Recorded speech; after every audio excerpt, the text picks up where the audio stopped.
Thanks very much. While I'm putting this up on the screen, I want to tell you something interesting. Does everybody know the significance of October 31? It is not Halloween. It is Reformation Day. 500 years ago, this October 31, Martin Luther nailed the 95 Theses to the church door in Wittenberg, Germany. Now this is an amazing story because Luther put the 95 Theses there in the language of Latin, and most people could not read Latin.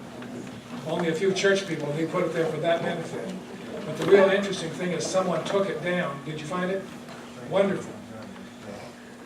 Kathy's been running. Do you need it? I got it out because Amira had one. I got it. I got it. Just keep it for me. Thank God we still have it.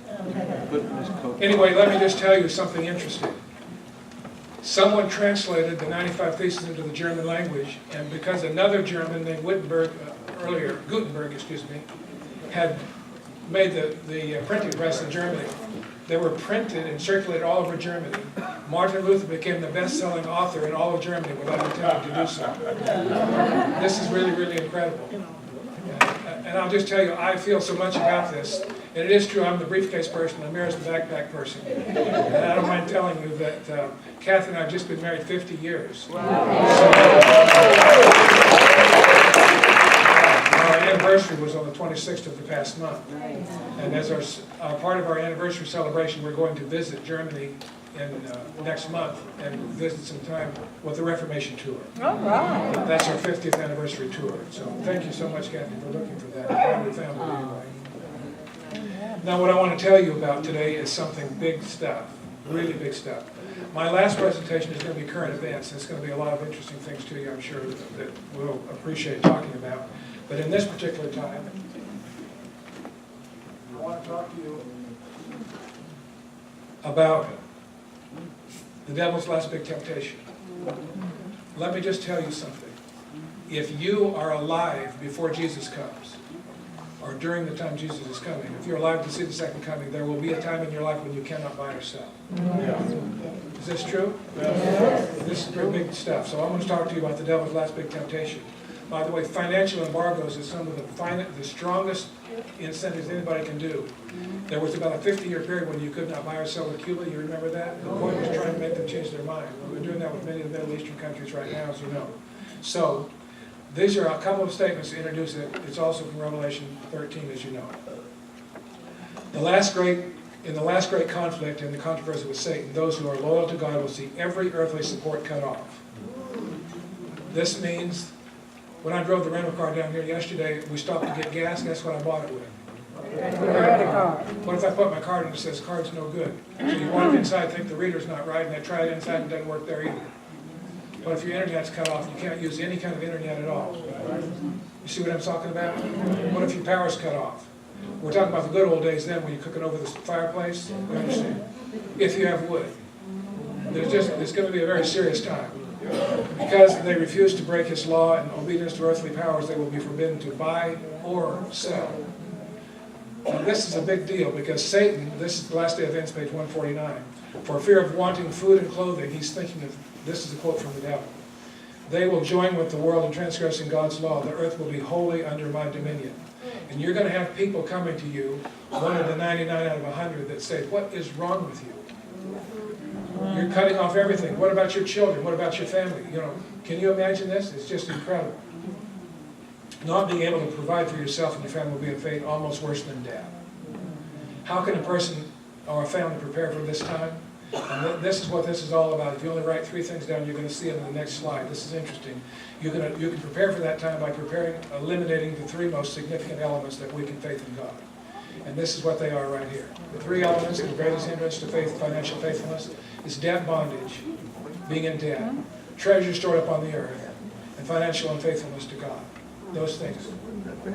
Let me just tell you that if you don't trust God enough right now to be faithful with your tithe and offerings, you're going to cave when that time comes. It's just that simple.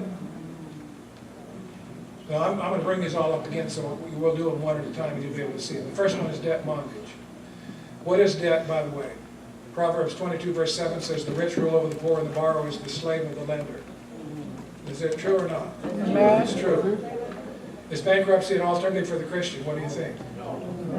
Well, it's available to Christians, but the bottom line is if the Bible says in Psalm 31, the wicked borrow and do not repay. So what do the righteous do? They repay, right? I'm not going to spend a lot of time on all these because there's so much that I can tell you about it, but the Bible says there's one thing that we should never do. Oh, let me just show you this one passage. Take your Bibles and look at Deuteronomy 15. Somebody came to me and said, aren't you aware that the Bible talks about bankruptcy? And I said, no, I'm not. But they said, well, it's in Deuteronomy chapter 15. So I like Deuteronomy anyway. And I've read the Bible through many, many times, and I never did get this one. But look at this. How often can you file for bankruptcy protection? Once every 7 years. If you find it that you have filed for bankruptcy, how long will it stay on your credit record? 10 years. Unless you're a professional person. I have a license to practice law in Georgia and in Tennessee, and when I took the bar exam in Georgia first and went to law school at Georgia State, but when I went to Tennessee, I got in on reciprocity because I practiced law for 6 years and so on. At any rate, there's a $1,000 application fee that you have to pay. And then you have to give references from all the judges you practiced before, and some of your clients and all those kind of things. And they check on these things. But one of the questions in the 35-page application was, have you filed bankruptcy in the last 7 years? No. They said, have you ever filed for bankruptcy protection? Because this, believe it or not, there's a code of professional responsibility among attorneys. They're supposed to be. And you hold this high standard.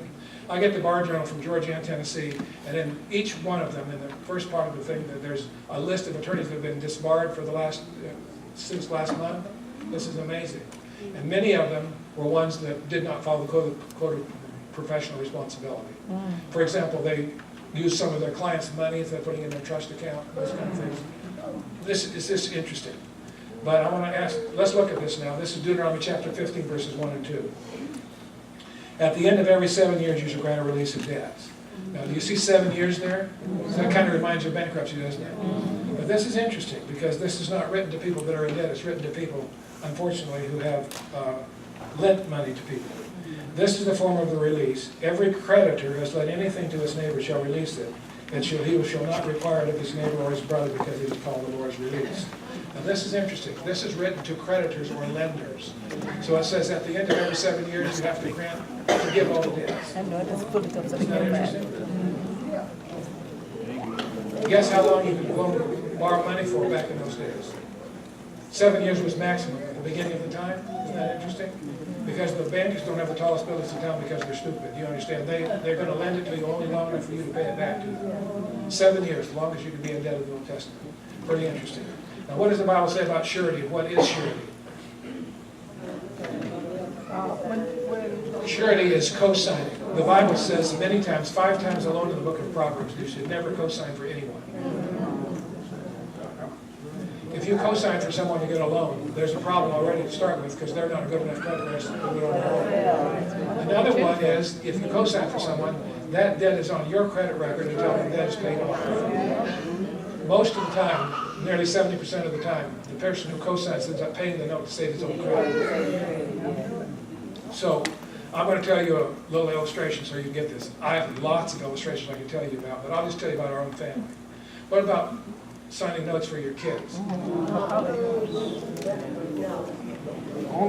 be real honest with you, the only exception I've ever made in talking about this is if a student loan requires the signature of a parent. Then I think parents owe their children an education, but it should only be something that will improve their skill levels and their income level, and they will promise to pay it back as soon as possible. But my son Andrew, when he was 16 years old, he got his driver's license that very day. It was a weekday, so he got his driver's license. He had read the little book through and passed the test, and got his driver's test, and got his license, and so on. And the interesting thing about it, he had this in his pocket at supper time that very day, and he pulled it out, and he was showing it to us, and it was too valuable to be in his wallet yet, because it was hard to get at, because he wanted to look at it. Anyway, he says, Daddy, now that I have my driver's license, don't you think I need a car? And I said, well, Andrew, that would be wonderful. The problem is, you don't have the money for a good car. And he says, well, I know that. And he was working at Taco Bell. And you know Taco Bell. You guys have Taco Bells in South Carolina? Well, Andrew was teasing me a little bit, and he says Taco Bell is that place that if you show up on time for work 3 days in a row, they want to make you manager. The reason is they haven't learned to manage time properly, or they're just learning to work, that kind of thing. But most everybody except the managers working at what wage scale? Minimum wage. These are just entry-level jobs, for example. So Andrew says, who's going to give me a loan to buy a car? Me working at Taco Bell. So he said, if you would co-sign for me, I can get my car right now. And by the way, I wanted him to have a car because he was working the close shift at Taco Bell, which means they close at midnight. Then they have to clean up and count the money and get ready for the next day and all that. So frequently he would call me after 1 o'clock in the morning. Guess what I was doing then? So I said, if you had your own car, I wouldn't have to worry about this. And I was trusting him, to come right straight home and all that. And I could take my sister to school, you don't have to make all these trips and so on. So he says, if you would co-sign for me, I'm going to get a car. And I said to him, really, I didn't say anything. And he looked at me and he said, you're not going to do it, are you? Body language. And I said, no, I'm not. He said, why not? Oh, this is the best answer, folks. The Bible says you should never do it. That should settle the question, right? But he said to me, by the way, he's an attorney today practicing law down in Melbourne, Florida, but I can just tell you that he had this questioning mind back then. He said, Daddy, could I ask you just one question? So he's going to cross-examine me a little bit. So he says, did your daddy co-sign for you when you got your first car? I don't know how he knew that. I know I've never talked to him about it. But I said, yes, he did, but he didn't know any better. And I know better. Now, here's the story, my friends. This is really interesting to know. The Bible encourages us to be helpful. Do you understand that? But not to become responsible for someone else's debts. That's the difference. You can help people, but don't become responsible for their debts. That's the deal here. So I said to Andrew, I want to help you. I'll tell you what. You save up half the money for the car you want, and I will give you the other half.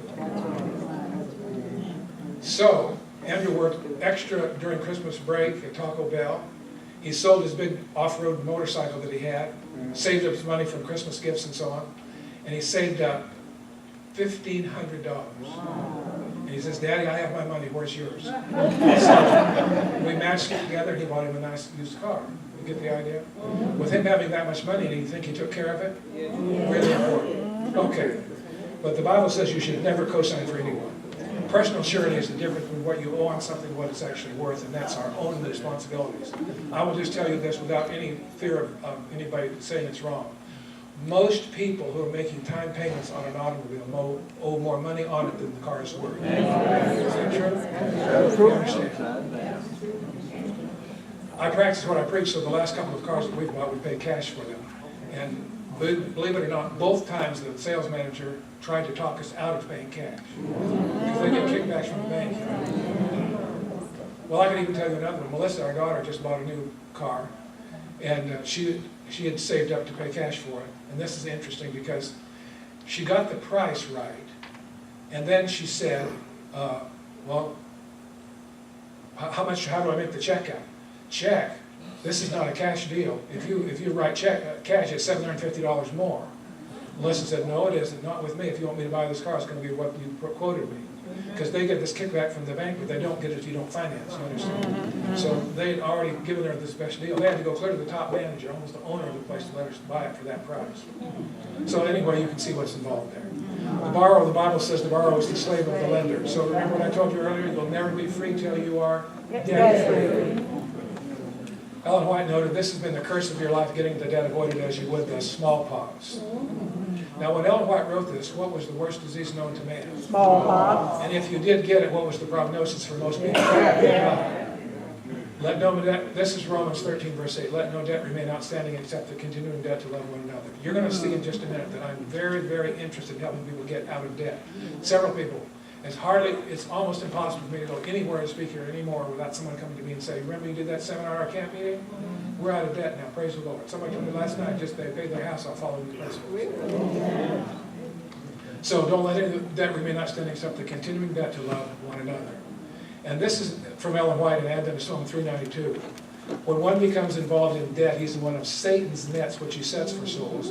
Deny yourself 1,000 things rather than run into debt. So whose idea is debt? Satan. This is interesting. Okay, if I'm in debt, when I can't buy or sell, what can I do to protect my home, my car, my other assets, and my good name? Those are the questions. So I'm going to back up and show you this one. Scott Christensen, who is a stewardship and trust director up in the Northern New England Conference, wrote this book, Planet in Distress, and you can buy it at the Evans Book Center. He discusses the decay of our global food system, decay of our global climate, decay of our oceans. Are you guys aware there are places in the ocean where nothing is alive? Dead places? Nothing lives there. I just read about it. Decay of freshwater systems, decay of our financial system, and other problems with the things that we depend on for survival. And then Scott goes on to say, with these concerns, the great controversy, he then gives 2 chapters on how to prepare for the serious changes that are coming. He begins by saying, eliminate debt. When it comes time that you can't buy or sell, any stuff you owe on, you're going to lose it right away. It's gone. When we're in debt to the world, we're beholden to the world, we must remain engaged in the world to maintain our debt payments. In order to freely serve the Lord whenever He calls, we urgently need to eliminate debt. This is his book, Planet in Distress, page 108. So, if you're serious about being faithful to God at the end and being among those who will stick with Him and be protected from the plagues and be part of the group that's translated to heaven, then it would be wise to make a plan to get out of debt ASAP, as soon as possible. Well, this is pretty interesting. So, let's go on here. I'm going to give you quickly some steps to get out of debt. There's a 3-step plan to get out of debt, and I'll just give it to you real quickly. You can just jot it down. There's just 3 points, and they're pretty easy. Here they are. The basic premise is establish the tithe. Has God promised to bless those who are faithful with the tithe? So you establish the tithe. I'm going to give you a quick illustration here. I'm as hungry as you guys are, so we're still going to close right on time. I'm going to take my full time. Okay.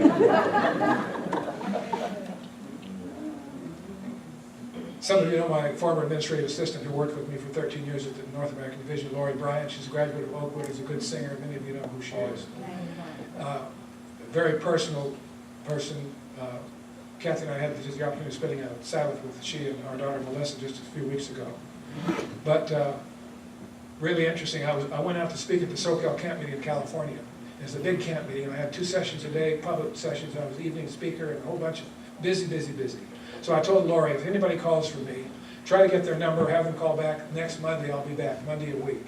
Unless it's actually emergency, like a family member's passed away or been in a car wreck or something. This was, as busy as you get. So when I got back on the Monday after camp meeting, she said, Elder Reid, call this person back first thing. This lady has called me every day this week and cried on the telephone because she's in such a desperate situation. And I said, well, what's the problem? She said, well, here's her number. You call her. So I called her, and she said, Elder Reid, is that you? And she started crying. She said, we're $300,000 in debt, and we think our only hope is to file for bankruptcy protection, but we don't think that's God's will. What should we do? And I said, well, what's the nature of your debt? And I said, well, it isn't God's will if you can avoid it, so let's see what we can do. So what's the nature of your debt? I thought they'd probably bought themselves a big fine house they couldn't afford, and their payments were just too much. But I said, how much of that is your house payment? She said, well, we don't own our own house, we're renting.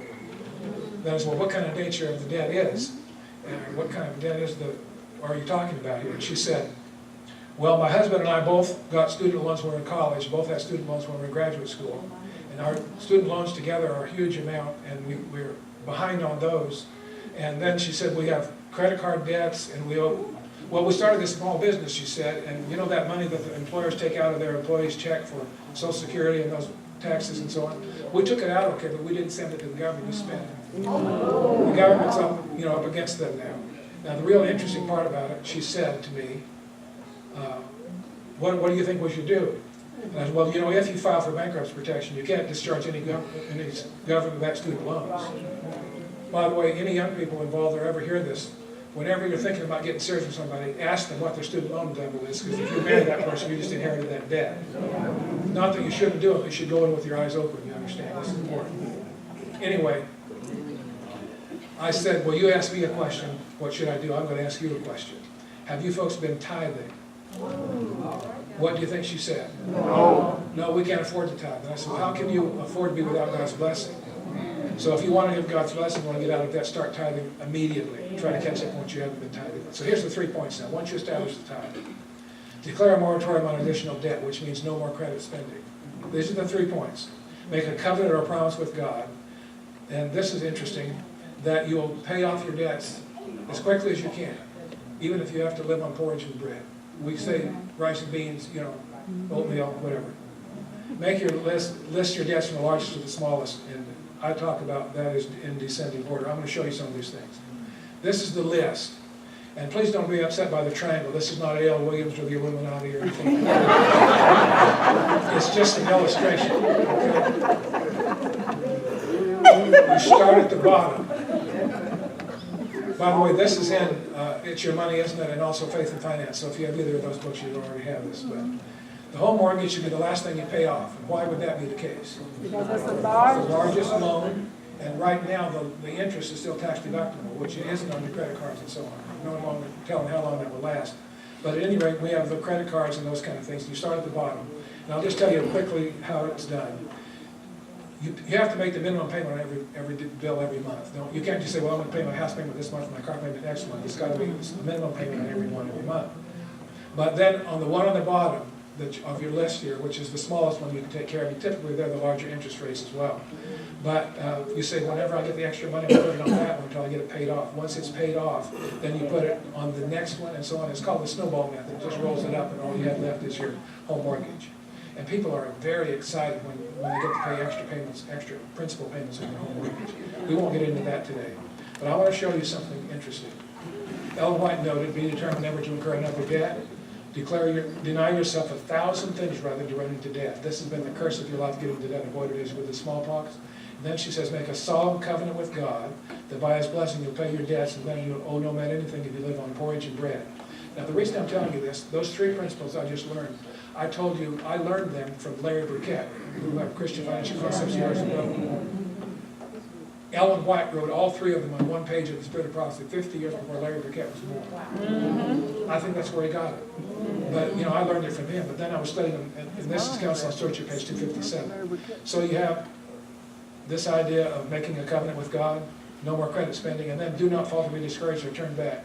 Deny your taste, deny the indulgence of appetite, save your pence, pay off your debts, then work them off as fast as possible. Let's have a chart, like I said, list all your debts and so on. When you can stand forth a free man again, owing no man anything, you will have achieved a great victory. Kathy and I can remember the days when we had house payments and we had payments on 2 different cars. We had her car and my car. You understand, I know what some of you guys have been through in the past. But it's much better to be out of debt. It's really quite incredible. Okay, here's some additional things you can do. This is after you've done the 3-step things. Establish a budget. That's kind of like a duh. But the average person, they spend everything they make no matter how much it is. You believe it's true? They spend everything they make no matter how much it is. Set goals for your family. For example, you could say, by this time next year when we have this meeting, I'm going to have my car paid for. Clear it off. Destroy your credit cards if what? You find you're spending more money than you should be spending. For example, eating out, other things like that. You should use your credit card for your own expense, for your own benefit. For example, Kathy and I are flying to Italy in a month, and we'll get 2 round-trip tickets for nothing.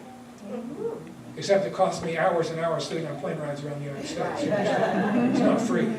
But the tickets don't cost us actually money, so that's for our own benefit. I'll give you another illustration. A few years back, we were going to buy a new car. And do you think God's interested in your little stuff like that? Amen. Yeah, it's amazing to me. We had a Chevy Suburban, and it had a lot of miles on it, like 200,000 miles on it.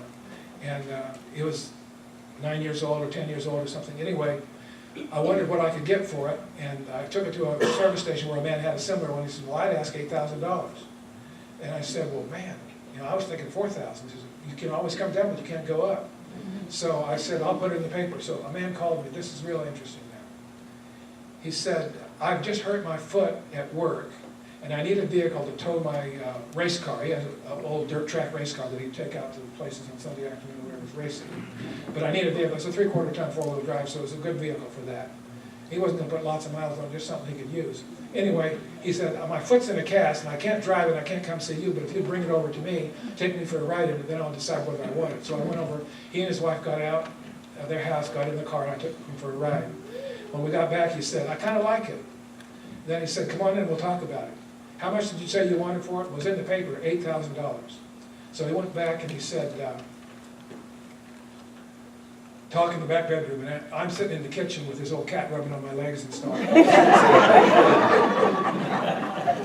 We love cats, by the way. We have 3 cats. They're outdoor cats. But anyway, the interesting part about all this was he came back and says, well, he said, I really like the vehicle. We'd like to buy it, but there's no way I'd give $8,000 for it. I couldn't do that. And I said, well, how much would you give it? He said, $7,500.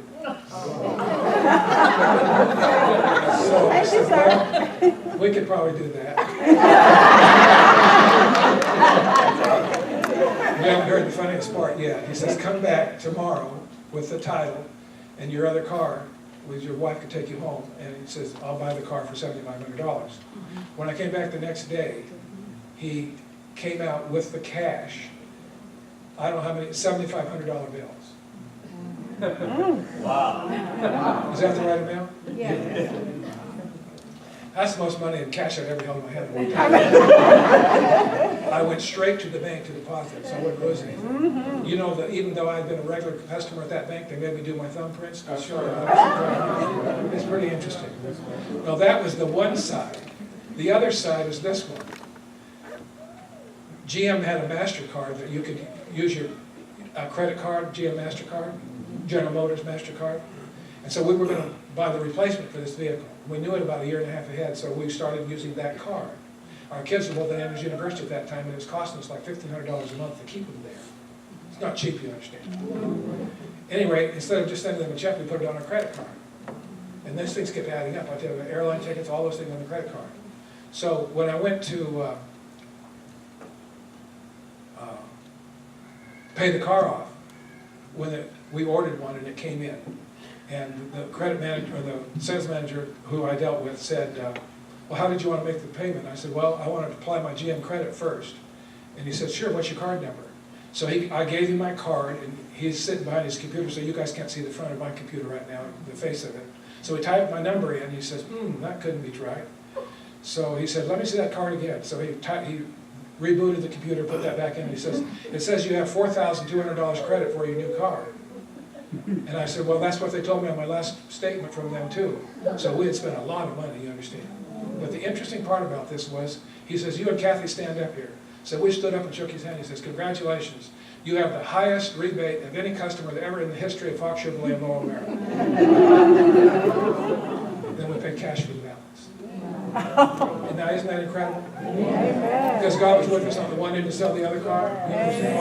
So God is good. So what I'm going to say is, when we went home, we took scissors and cut that GM credit card in half and never used it again. We used it just for that one purpose.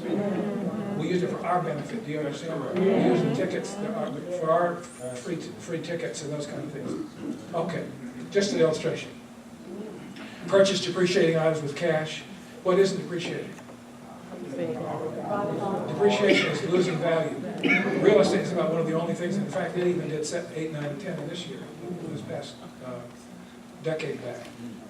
Begin economy measures. You guys understand what economy measures are? Turn out the lights in rooms you're not using. I'll give you an illustration.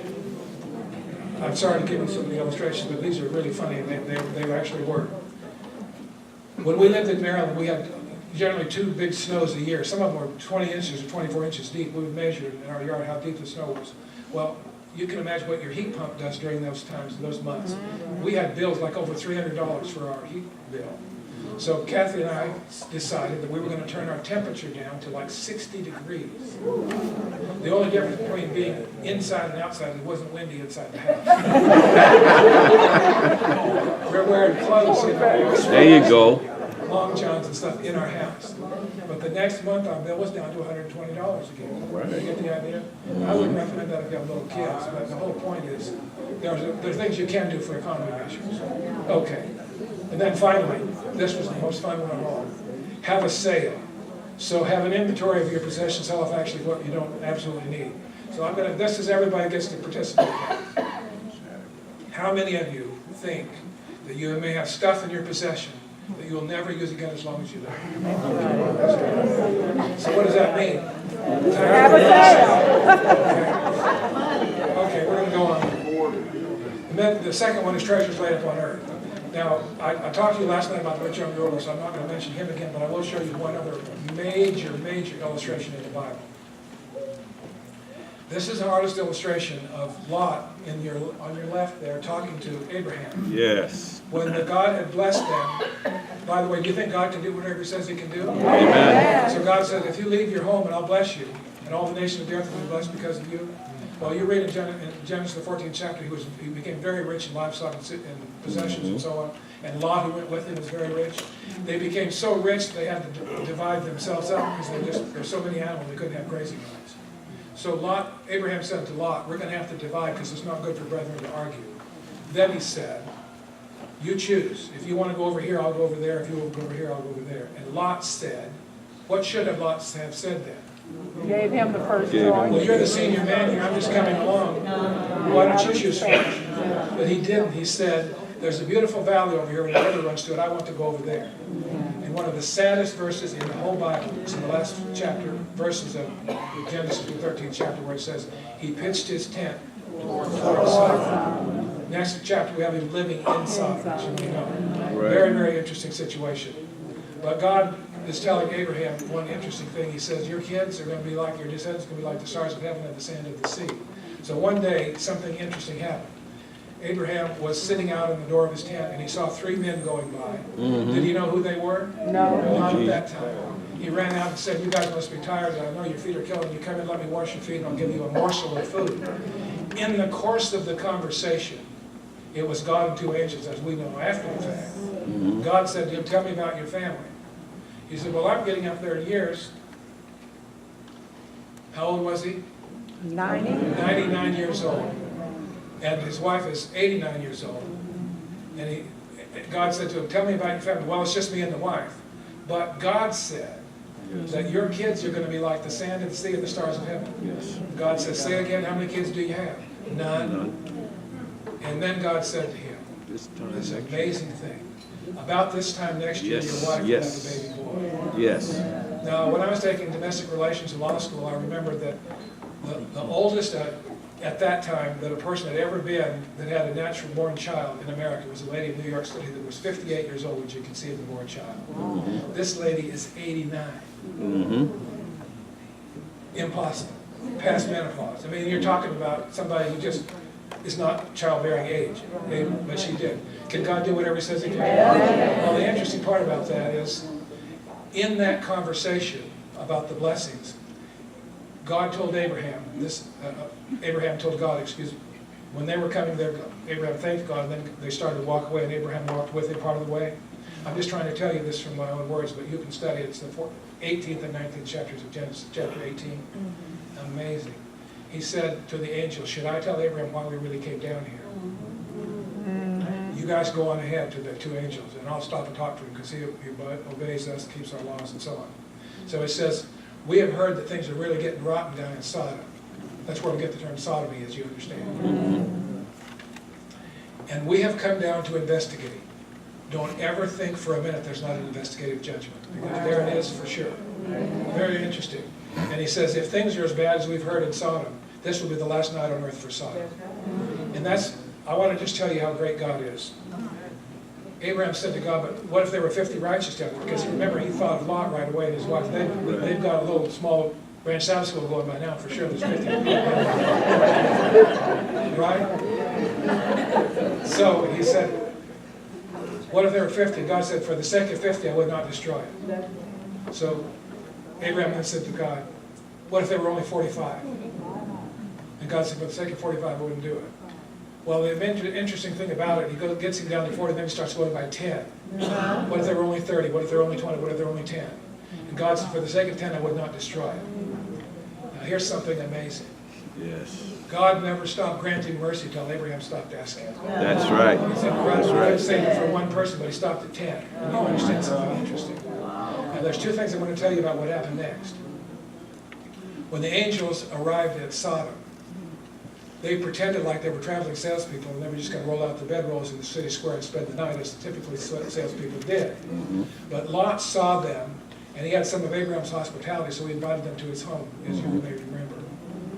And after supper, remember they didn't have cell phones back then, they didn't have the Wall Street Journal, they didn't have magazines that we look at for news. So how did people get their news? From traveling salespeople.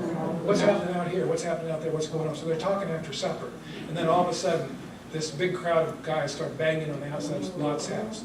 Send those men out to us that we may sodomize them. This is incredible.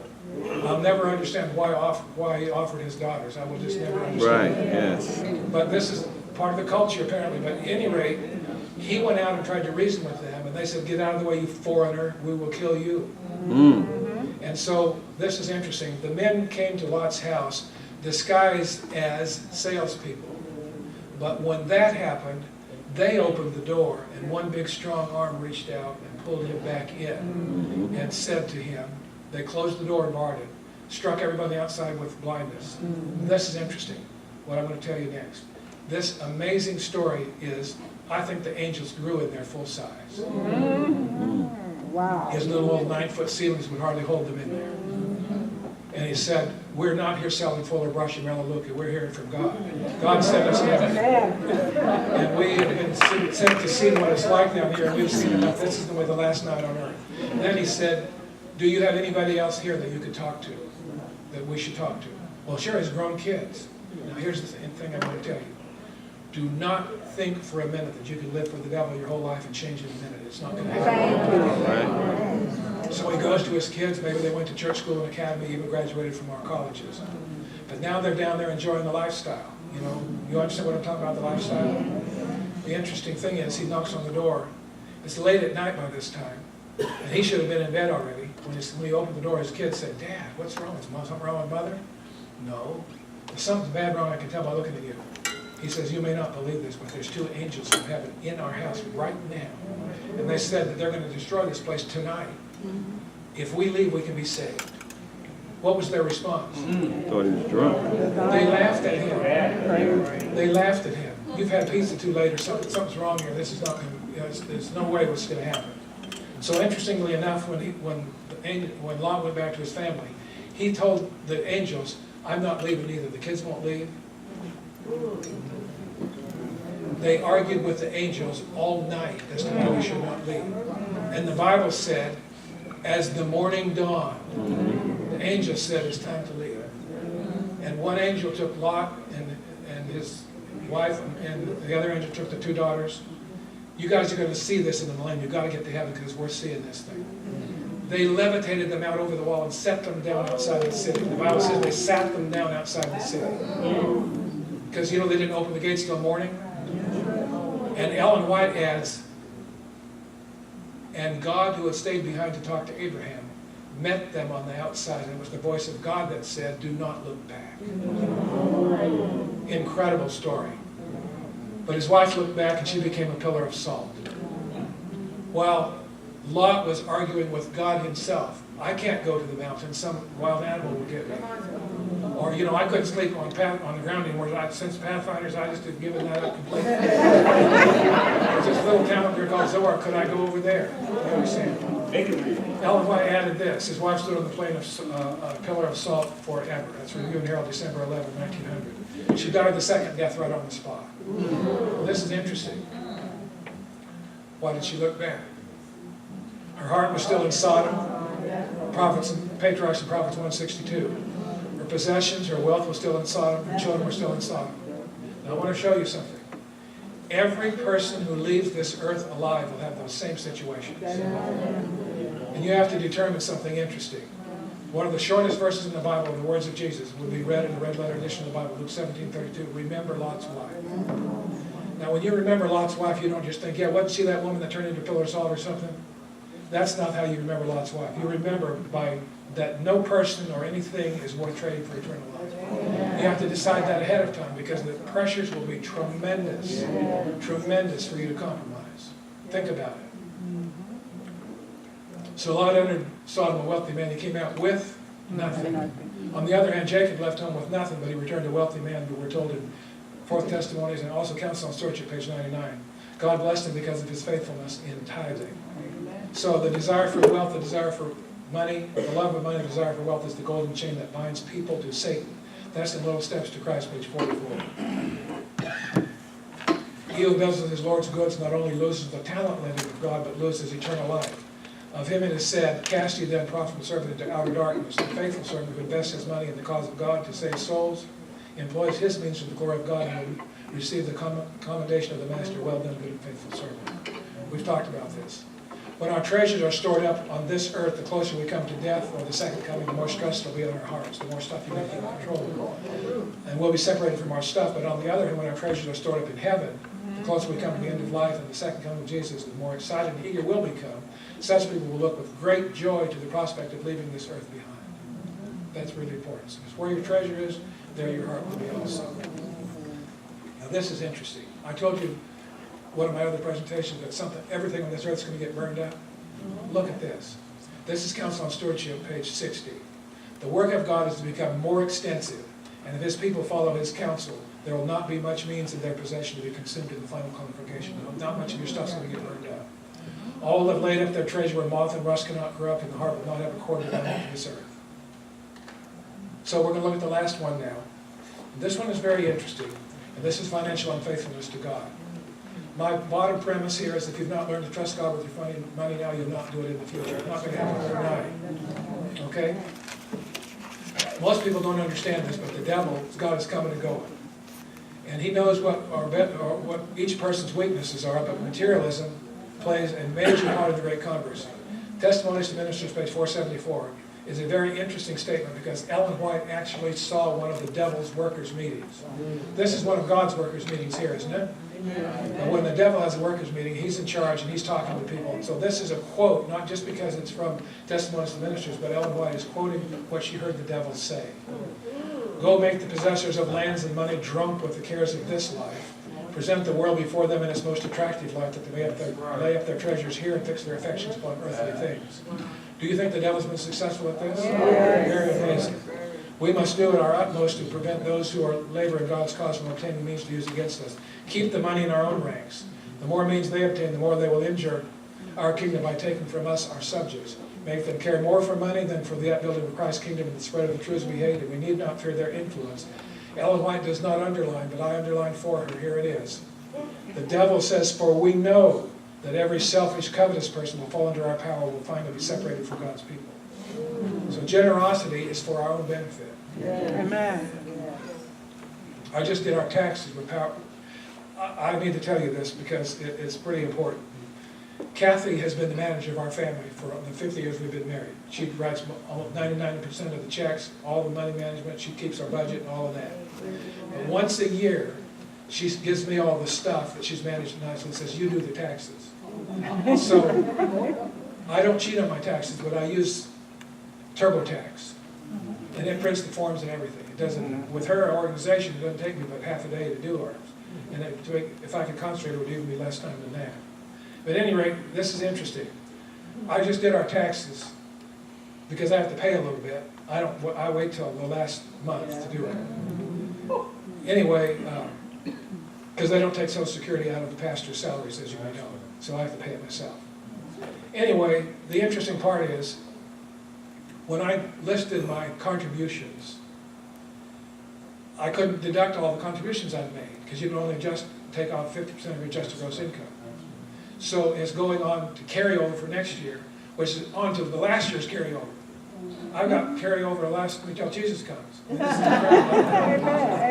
I may fall off that's right, I hope not.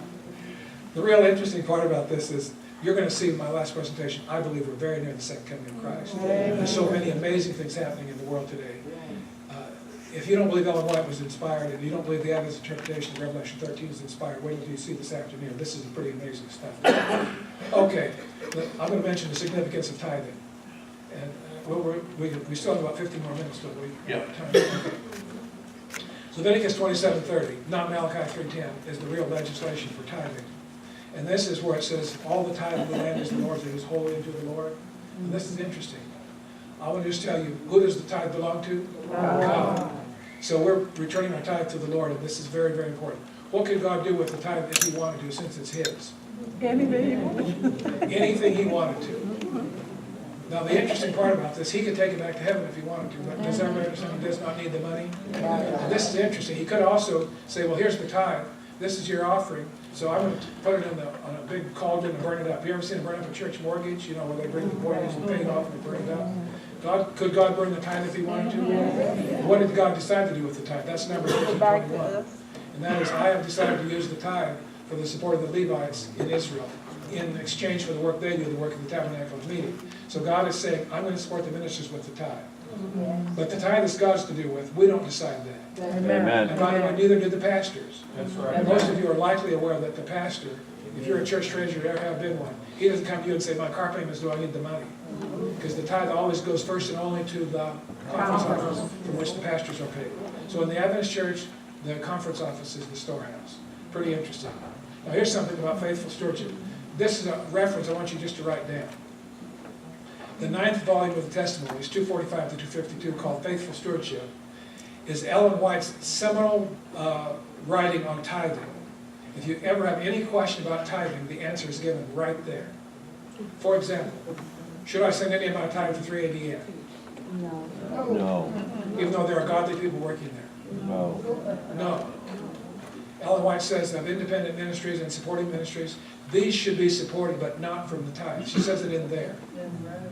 That's amazing. Any question you ever have about tithing, it's answered there. What if the brethren aren't doing everything I think they should do? Do I stop tithing? No. She says, don't make matters worse. She says, in your tithe, be faithful to God. 9th testimony, by the way, she did this as a public sermon to camp meeting in Healdsburg, California. It was the California camp meeting in those days. Now, here comes something very interesting. God established a tithing system to protect us from selfishness and to encourage us to trust Him. One of my favorite books, you've heard me quote it several times, Deuteronomy 14. Remember, Deuteronomy 14 is Moses' last sermons to Israel, going over all the blessings that God has given them, getting them ready to go to the promised land. So Deuteronomy 14, 22 and 23 says, you shall truly tithe all the increase of your grain that your field produces year by year, that you may learn to fear the Lord your God always. Now what does fear mean in this case? Respect and trust, right? So most of you know that the fear of the Lord, you can see that in poetic parallelism. Remember what I just read to you for this was Proverbs 22, verse 7, the rich rule over the poor and the borrower is the slave of the lender. Well, he's saying the same thing two different ways. Oh, how great is your goodness. And we're quoting Psalm 31:19 here. Oh, how great is your goodness, which you've laid up for those who fear you, which you've prepared for those who do what? Trust in you. So in this case, the fear of the Lord is trusting in Him. So I'm going to tell you an interesting story as we close and give you just a couple of illustrations from this. Most of you have heard the story of the impressive dream. It's great. 2 Testimonies 594.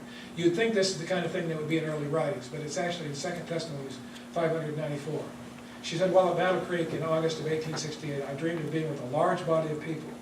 A portion of this assembly started out prepared to journey. We had heavily loaded wagons. Well, if she were saying that, we should say we had our minivans or our Suburbans all packed up with stuff. But they had wagons there, see. As we journeyed, the road seemed to do two things. It ascended. One side there was a steep precipice, the other side was a high smooth wall. And as we journeyed on, the road grew narrower and steeper. So I actually have a picture of it. There it is. You can see, this actually is a picture of a walk you can take in China on the way to a restaurant that's out in the end there. But something interesting, there was nothing to hold on to. This one has chains you can hold on to, and there's boards to walk on. But remember, have any of you ever read this story or heard it before? The first thing, the trail gets so narrow they have to unhook the horses and leave the wagons behind, put the horses in single file, and try to ride the horses for a while. And then their knees are rubbing on the wall and they're afraid they're going to fall over, so they leave the horses behind and go on single file barefoot. Well, first they go on their shoes, then they go barefoot. Well, that'd be hard to put to go barefoot on rocks, but anyway, this interesting thing happens. Finally, they let their luggage drop over it, and something interesting happens. A little cord is dropped down beside each person. The cord is not to hold their weight, but just for balance. It says that in the dream, just for balance. Now, you know, you can walk across a log on a river if you have something just to keep your balance with. Otherwise, you fall in. You know. Pathfinders tend to fall in anyway. They kind of like to get wet. But the whole point is, if you don't want to fall in, you can hold on to something to keep your balance. But this is interesting now. By the time they get to the end of this little trail actually ends, and there's no way to turn around because people are right behind you. Across this large chasm like the Grand Canyon, on the other side is a field of green, beautiful green. But your cord now has grown to the size of your body. Do you remember that? And if a cord is that big around, if it's just like a 5/8 rope or a 3/4 inch rope, you can hold on with one hand. But if it's that big, it takes both hands. So what else can you hold on to? Nothing. So you lift up your feet and let yourself lift across to the other side. Wonderful, wonderful experience. So I'm going to tell you something about me. There's a lot of things about me that you probably would never know, but I will tell you one of them, and that's interesting. I used to be a tree trimmer when I was at Andrews University as a seminary and also at Loma Linda. If you've ever been to Loma Linda, I personally have been up to every palm tree in Loma Linda. I had the city contract for trimming the trees, and I climbed them all with spurs and trimmed all the trees in Loma Linda. Now this is interesting because when you are swinging by a rope, you have to be able to trust the rope. You see what I'm saying? Like this guy is. He's way up a big poplar tree there. I knew that a 1/2 inch rope would hold me up, but I always used 5/8 or 3/4 just to be sure. Because if your rope breaks, you're dead. You understand? It's just you're going to either be dead or serious injury the rest of your life. So the interesting part about this is you just can't work if you're scared. You understand? So you have to be able to be free, both hands free and so on. So I used the biggest rope I had. Well, they have better ropes nowadays. But the interesting part about it, they were taking a big tree down in our backyard. I'm going to tell you something interesting. There's not a person in this room that's swing across the Grand Canyon on a little cord. But you would on a big rope if you knew that God was holding it. You see, you learn to trust God. Look at this. What is the devil's last and most effective temptation to God's people? Financial embargo. You can't buy or sell. God has made provision for this time by teaching us to trust Him with our daily lives. He established the tithe. And so when this comes, you're going to be ready to go across. Notice this. God's plan in the tithing system is beautiful with its simplicity and equality. Great objects are accomplished by this system. The treasure will be full if all adopt the system, and the contributors will not be left the poorer. So here I am, at the end of 44 years of ministry full-time for the church. And my house is paid off, and my cars are paid off, and God's blessed our family. Can you understand what I'm talking about? Amen. This is awesome. Okay. Now notice what Ellen White says here. Through every investment made, they will become more and more wedded to the cause of present truth. More and more wedded means that your cord is getting bigger and you can trust God. Every time I tithe, I say, God, I could use this money myself. There's plenty of places I could use it, but I'm trusting you to take care of my family. And God will do that. If we haven't learned to trust Him, a lot of people will be jumping off the church like rats jumping off a sinking ship. Do you believe there will be people that leave the church when the troubles come? Yeah. We're going to talk about that in the next session, but it's pretty amazing when you see it. So I'm just going to show you a couple of things here in the last few minutes. The Bible says that the tithing and the tree of life of good and evil have a significance. The tithing and our covenant relationship with God, very similar. The tithing system is the equivalent to the last day Christian of the tree of knowledge of good and evil for Adam and Eve in the garden. Don't think only Adam and Eve had a test. We have a test too, and this is it. This is interesting. This Council Search on page 65. Now listen.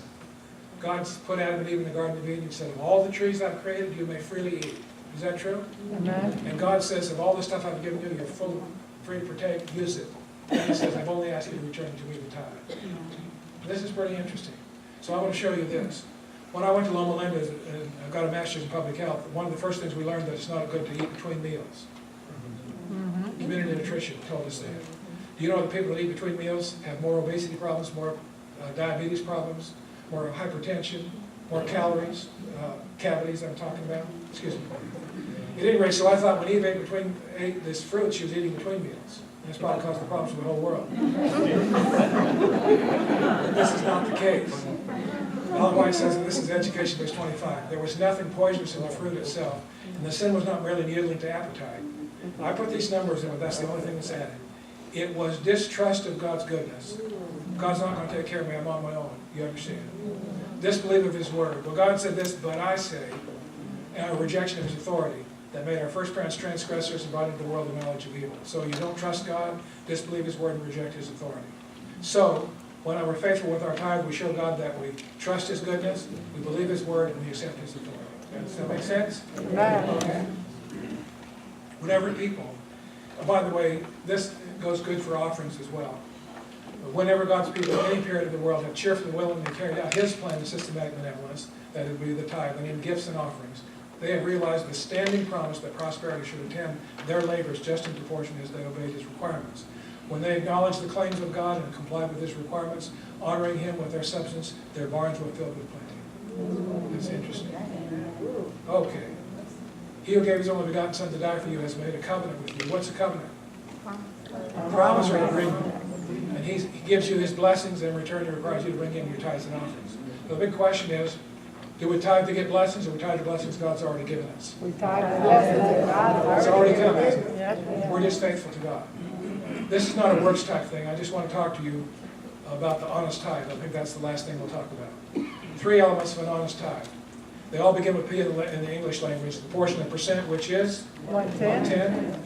Place to return. By the way, this is 1/10 of the profit, isn't it? Interesting. Place to return is the storehouse. Now, there are pastors who would like to think that the storehouse is their local church. If you look at the biblical model, the storehouse is the place from which the pastors are paid. Is the Adventist church, that is the conference office. The purpose is the support of the ministry of God's church. By the way, does anybody remember where I told you Ellen White talked about the best tithe statements that he made? 9th Testimonies, page 245 or 252. This is really, really interesting. She talks about all these good things we can do, but it's to be the support of the ministry and so on. I think that's important that we keep that in mind. This is Review and Herald, October 24, 1889. If men are in connection with Christ, they will feel that a very serious responsibility to be in possession of a large revenue. In other words, if I've got a lot of money, I've got to worry about this. If they have the converting power of God in their hearts, their earnest inquiry will be, how can I wisely use my Lord's goods? In other words, how is for our own benefit, eagerly. You can see this. Our Heavenly Father did not originate the plan of systematic benevolence to enrich Himself, but to be a great blessing to man. He saw that this system of beneficence was just what man needed. Do you believe this is true? Amen. It's a benefit to us more than to anyone else. Well, I'm not going to talk to you about this again. So these are the 3 points to keep in mind. If you want to be ready for the time when you can't buy or sell, believe it or not, if you're alive to Jesus coming, there will be a time that you will not be able to buy or sell. Keep these 3 things in mind. Get out of debt. Remember the story, the stuff on earth that you don't need, get rid of it. Financial unfaithfulness to God. These are things that we really need to be concerned about. And I thank you for your kind attention. I hope God will bless you as you seek to put these principles in practice. Amen.